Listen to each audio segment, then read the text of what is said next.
તો દ્વારકા જિલ્લામાં મેઘરાજાની ધડબડાટી જોવા મળી। નાગેશ્વર માર્ગ પર નદી વહેતી હોય તેવા દ્રશ્યો સામે આવ્યા।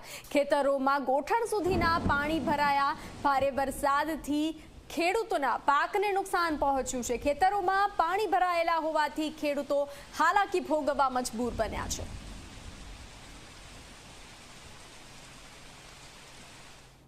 ખેતરોમાં હજી સુધી પાણી ભરેલા છે।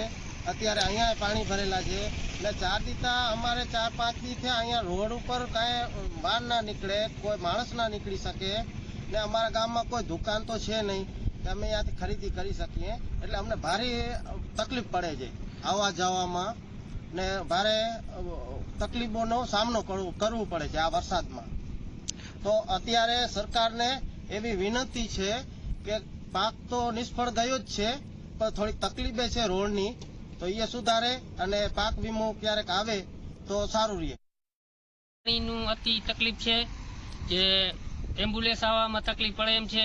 જો કોઈ માંદું સજુ થયું હોય કે અહીંથી 17 કિલોમીટર પર દ્વારકા છે એટલે કોઈ વાહનની સુવિધા છે નહીં અહીંયા, કે મોટું વાહન કોઈ આગળ છે નહીં કે લઈને જઈ શકીએ કે કોઈ 108 નીકળી શકે એમ છે ને એટલું પાણીની તકલીફ છે એટલે એટલી બધી માણસોને ઝાઝી તકલીફ છે। અને 3 દિવસથી આ લાઇટનો પુરવઠો સાવ ખોરવાઈ ગયેલ છે।